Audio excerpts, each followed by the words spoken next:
Oi pessoal, tudo bem? Professor César falando. Estamos aqui para mais uma aula de ensino remoto de emergência.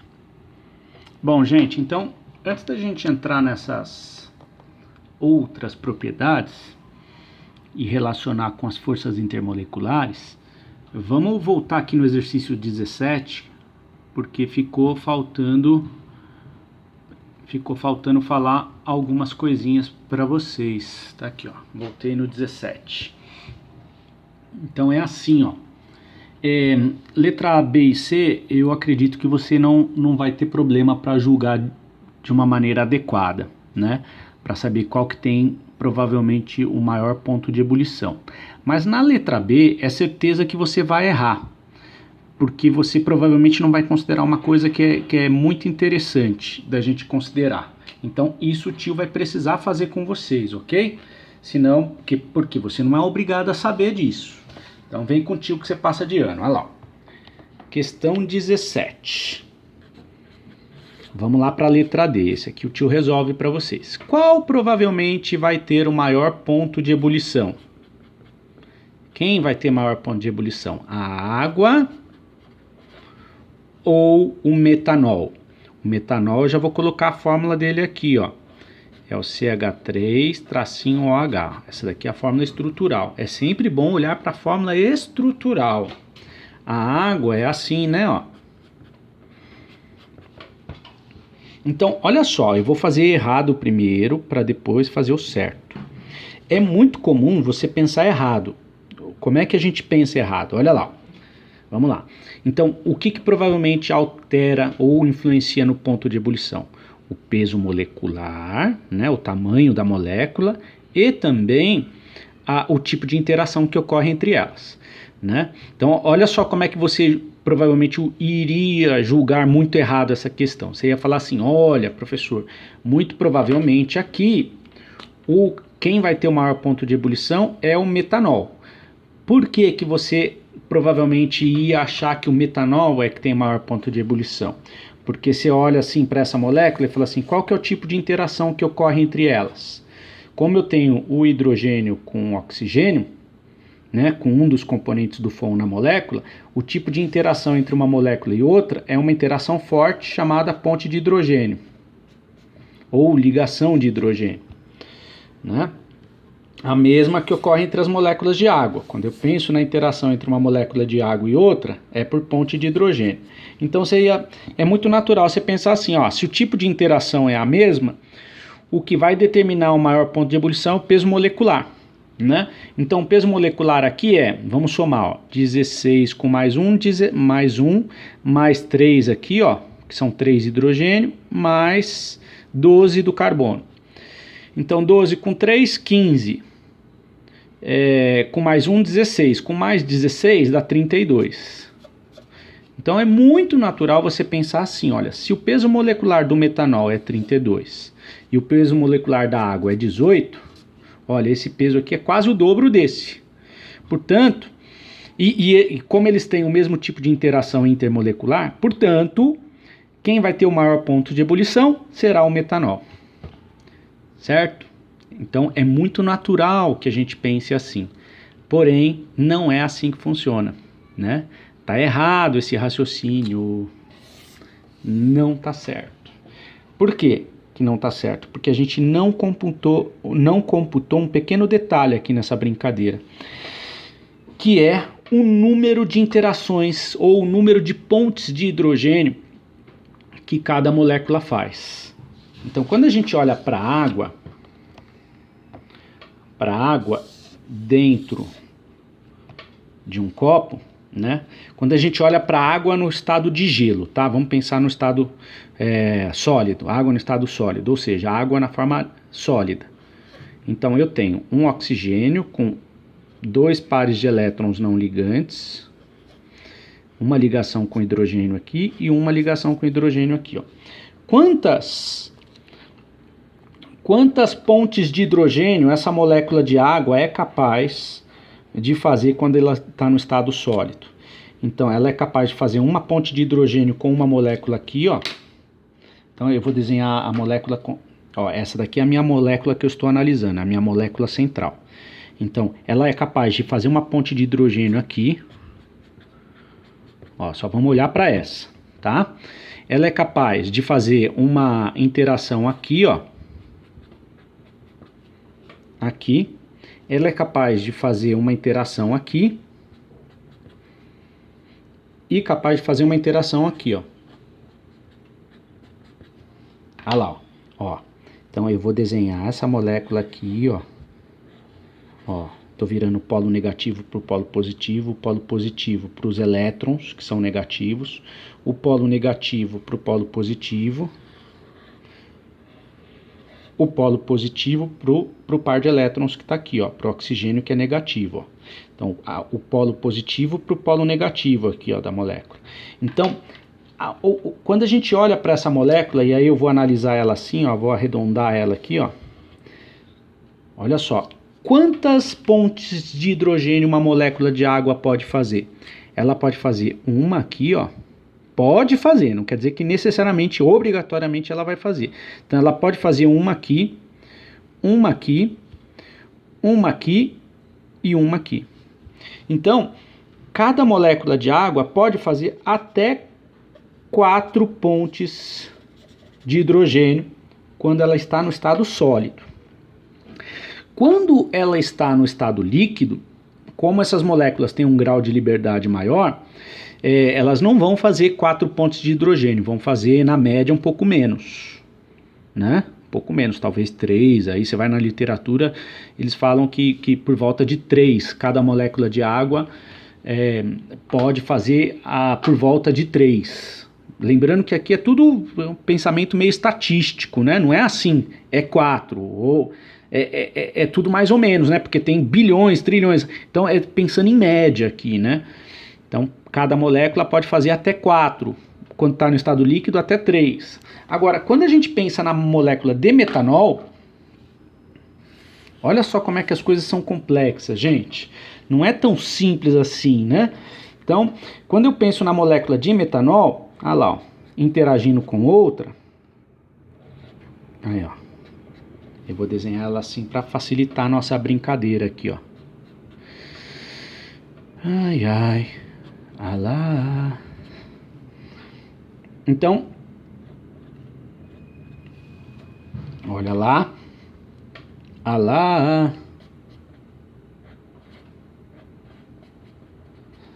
Alá. Alá. Ó, vou pintar essa daqui de rosa, porque essa daqui é o meu foco, tá?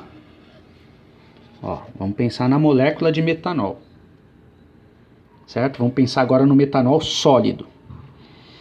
Né? Ó, ele tem 2 parzinhos de elétrons aqui não ligantes, que podem, né, aqui no oxigênio, que é a parte negativa, formar ponte de hidrogênio com a molécula que está do lado. Então, olha lá, vamos pensar nessa molécula de metanol chegando, essa molécula de metanol chegando e essa molécula de metanol chegando. Então, eu posso ter, olha quantas pontes de hidrogênio, ó. Esse parzinho de elétrons não ligante aqui, ó, formando no oxigênio, esse polo negativo formando uma ponte de hidrogênio aqui.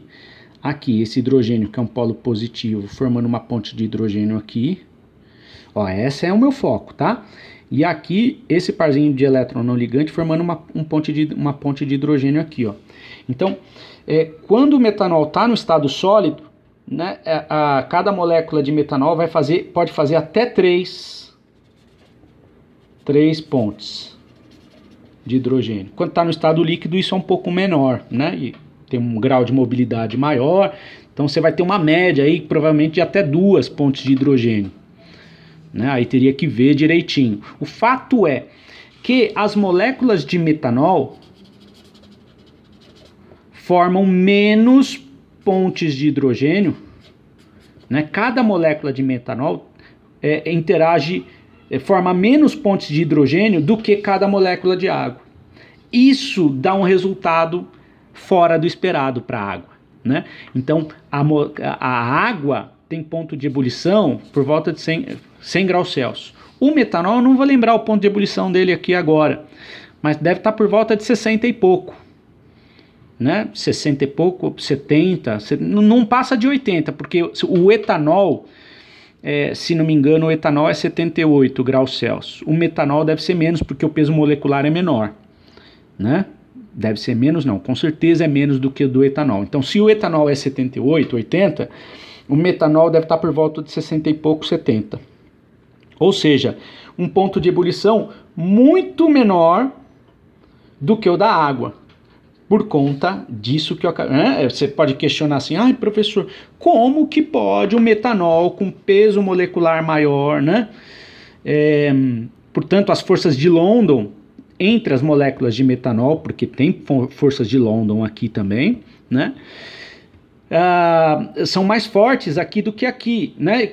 Como é que o metanol, apesar de ter moléculas maiores, peso molecular maior, e ter o mesmo tipo de interação intermolecular que a água, ou seja, tem ponte de hidrogênio, que é forte, é uma interação forte, como é que o ponto de ebulição dele é menor? Por conta disso que eu acabei de explicar, né?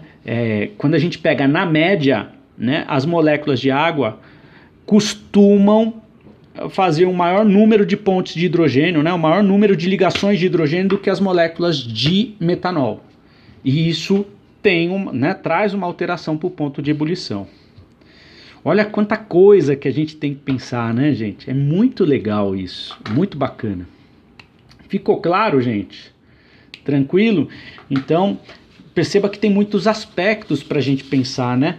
O número de ligações, né? O número médio de ligações de hidrogênio que cada molécula faz, né? O formato da molécula, a geometria que proporciona um maior contato ou menor contato, né? Proporcionando interações mais fortes ou mais fracas, o peso molecular, o tamanho da molécula, enfim, é uma série de coisas corroborando para a substância ter maior ponto de ebulição ou menor ponto de ebulição. E tudo isso você usa ao mesmo tempo para julgar essas coisas, ou para entender. Então perceba que aqui o que importa mais não é tanto se a resposta está certa ou se está errada. O que importa mais é você saber argumentar, saber usar as ferramentas intelectuais para fazer julgamentos.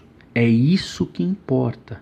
Tudo bem, gente? Por isso que, como esse conteúdo de forças intermoleculares ele é muito qualitativo, né? Ele mexe muito com o argumento. Perceba que não tem tanto cálculo. Tem lá o cálculo lá para saber quantos debys tem lá, ou debs, tem a molécula de água, tem lá um cálculo ou outro, uma coisinha ou outra, mas essencialmente essa matéria de forças intermoleculares mexe muito mais com a imaginação e com aspectos qualitativos do que quantitativos. Portanto, na hora da prova, você precisa saber argumentar, certo? Nada do que o tio vai pedir na prova vai ser assim, ó, classifique, ou diga qual que é o tipo de ponte qual que é o tipo de força intermolecular que ocorre aqui ou ali, né? Vai sempre vir uma questão de classificação e explique, né? Por que as coisas funcionam assim e não assado, né? Então você vai ter que colocar tudo na balança para argumentar. Não é tarefa simples, é uma tarefa complexa. Tá claro, gente? Ó, e perceba que eu estou detalhando tudo nos vídeos, por quê? Porque depois eu vou cobrar, né? Eu vou cobrar esse tipo de argumentação. Por isso que é importante você, à medida que vai assistindo os vídeos, vai anotando no seu caderno, anote, né? Vai fazendo uma cola para a hora da prova, para você entender o que contribui para o ponto de ebulição ser maior ou menor, enfim, tá? É muito importante que você tenha esse argumento duro, esse argumento consistente. Certo? Muito bem. Então vamos trocar de assunto agora, né? Quer dizer, vamos pegar uma outra propriedade para a gente brincar agora, né? Que é a tal da tensão superficial. Vamos lá, então? Vamos para a folhinha. Vamos aqui para a folhinha para a gente ver o que é a tensão superficial. Ah lá. Tensão superficial. Né? Essa é uma outra propriedade da matéria que pode ser influenciada pelo tipo de interação intermolecular que nós temos, né? Então vamos dar uma definiçãozinha do que é a tensão superficial? Olha lá, anota aí, Coutinho. É a medida, portanto dá para se medir, né? É a medida da rigidez do filme, e aí eu posso colocar a palavra filme entre aspas, da superfície que aparece, que parece cobrir uma superfície líquida. Certo? Tá anotado? Muito bem, essa definição eu tirei lá do Atkins, ok? Então, o que é a tensão superficial? É a medida, portanto dá para se medir, da rigidez de como se fosse um filme que existe na superfície que parece cobrir uma superfície líquida. Então, se você reparar bem, um copo com água, né? Existe um filme aqui, né? Que cobre o líquido. Esse filme ele tem uma força, né? Uma força extremamente poderosa. Olha, existe uma manifestação física disso. Olha lá, ó. Vem com o tio. Qual que é o efeito dessa tal da tensão superficial? Então, e dá para relacionar a tensão superficial com as forças intermoleculares. Quando a gente pensa nas moléculas de água, e aqui eu vou fazer uma representação simplificada da molécula de água como sendo uma bolinha, né? Então, quando a gente pensa as moléculas de água no interior do líquido, ela tem interação, cada molécula tem interação com mais 4, né? Com mais 4 ou mais 3, depende aí, né? Então ela está aqui num grau de liberdade, ela tem interação nutridimensional. Então tem interação para cima, para o lado, para baixo, para tudo quanto é canto. Já quando a gente pensa nas moléculas que estão lá na parte de cima do líquido, ela só tem interação para o lado e para baixo. Isso cria como se fosse uma tensão, né? Puxa, né? Tem essa coisa de tensão. Dá até uma baulada que quando a gente olha para o líquido, tem um menisco, né? Que é uma coisa que dá para ver, inclusive, né? Dá uma bauladinha assim, ó. Então, resultante das forças que atuam sobre as moléculas da superfície. Essa baulada tem a ver com a resultante das forças que são para baixo e para o lado, né? Não tem força para cima, ó. Ela não tem interação para cima. Então, ela dá até meio que uma envergada para baixo. E também tem a questão das forças de adesão dessas moléculas que estão aqui na ponta com a superfície aqui do vidro, que compõe o copo que eu estou olhando, né? A bureta, a proveta, enfim, a vidraria que está aqui, né? Então, a resultante dessa brincadeira toda é isso aqui, ó, que a gente enxerga, né? Quando a gente enxerga com muita calma, aqui eu tenho um tubo de ensaio.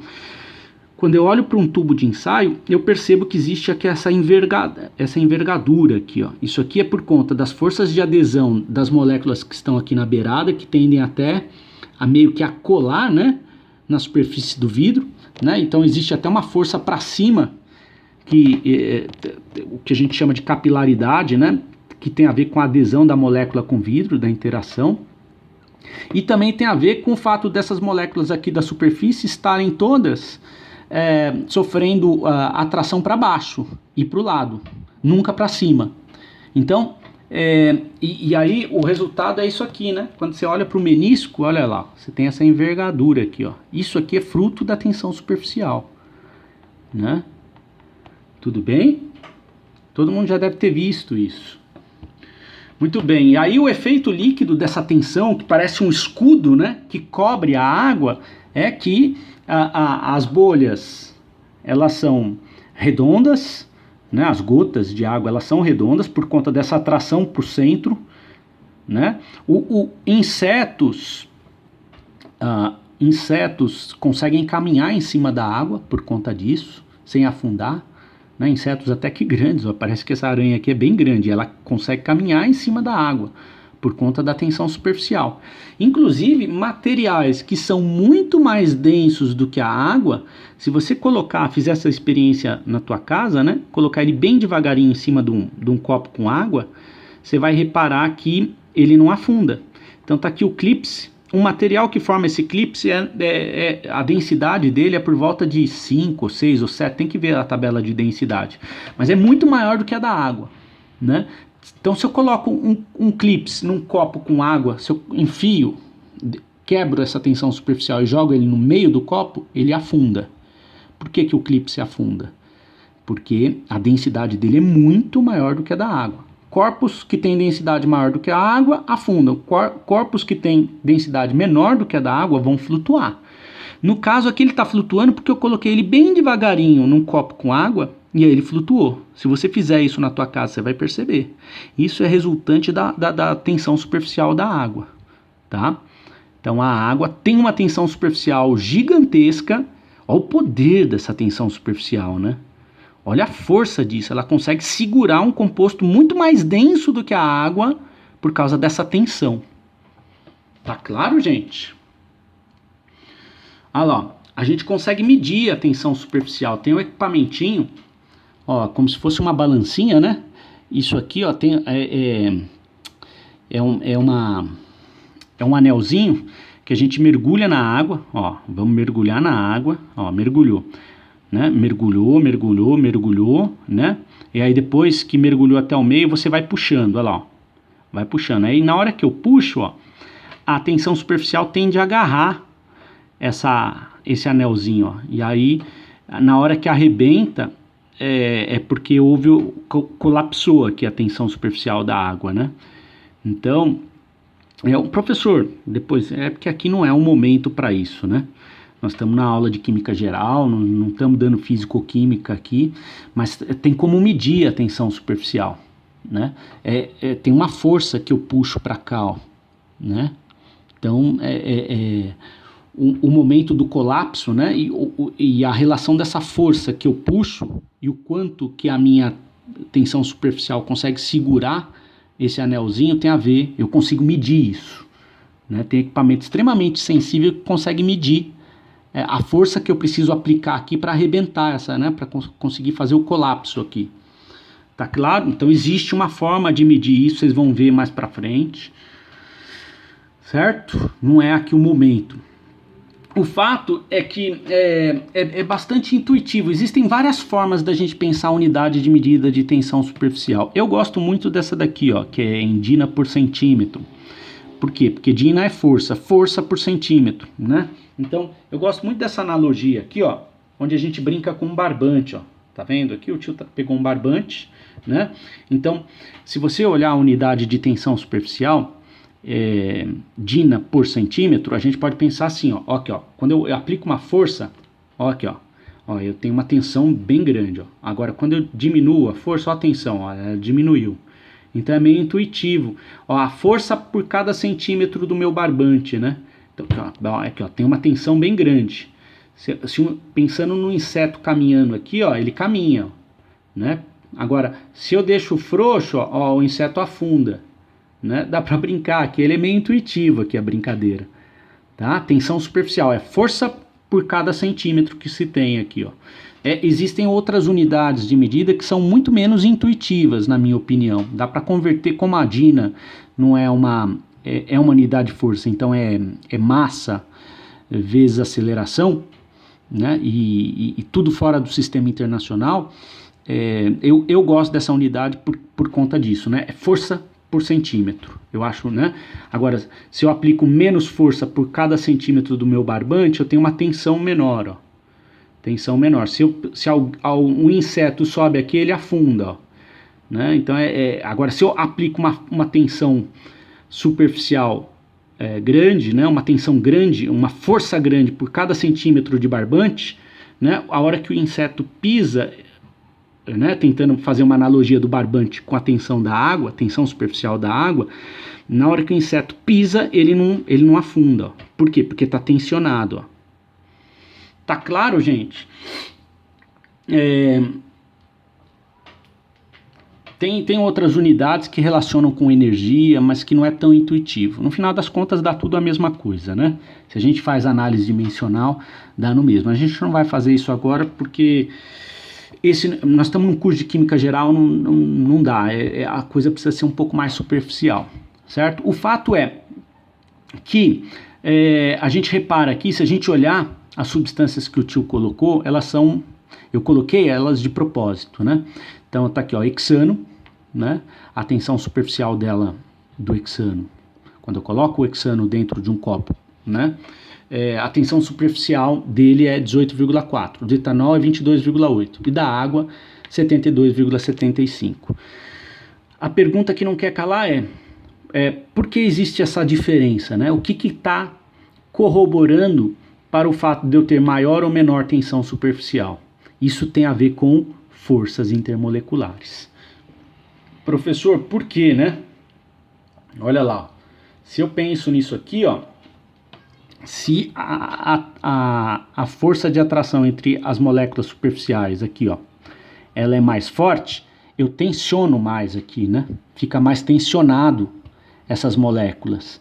Então é como se eu gerasse um escudo mais rígido.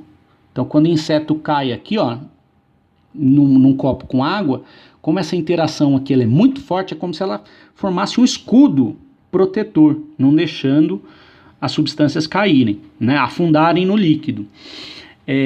Então, gente, é muito nítido e intuitivo perceber que a relação, né, a força de interação entre as moléculas, quanto maior for a força de atração entre as moléculas, mais rígido é esse escudo. Portanto, maior será a tensão superficial. É isso que é importante para a gente agora no curso de Química Geral. Perceber de que maneira que as forças intermoleculares contribuem para as propriedades macroscópicas das substâncias. Então, essa propriedade macroscópica, chamada de tensão superficial, que é uma coisa visual, que eu consigo enxergar, eu consigo medir por meio daquele equipamentinho que o tio mostrou para vocês, né? E eu consigo perceber por meio do meu cotidiano, né? O inseto cai e não afunda, né? Eu coloco uma gilete aqui, ó, ela não vai afundar, né? Já se eu colocar uma gilete na superfície, por exemplo, do hexano, muito provavelmente ela vai afundar. Por quê? Porque a tensão superficial do hexano ela é muito menor do que a da água. A da água é mais de 3 vezes maior do que a do hexano, a tensão superficial da água. É mais de 3 vezes maior do que a do hexano. Portanto, se eu fizer a mesma experiência de colocar o clips na superfície de um copo com hexano, muito provavelmente ele vai afundar, né? Ele vai afundar. E é muito bonito ver essas coisas, né? Porque, por exemplo, se você olha aqueles insetozinhos, né? Que ficam ali na beirada do rio, né? E eles não afundam. A aranha que fica na árvore na beirada do rio, ela vai lá embaixo na superfície do líquido, sei lá para fazer o quê, se ela vai mijar ou cagar, né? A gente não sabe o que a aranha vai fazer lá, ou vai comer alguma coisa, enfim, não importa. O fato é que o bicho não morre por causa da tensão superficial, né? Não morre por causa da tensão superficial. É muito legal perceber essas coisas. Tudo bem, gente? Ficou claro essa brincadeira aqui? Vamos ver.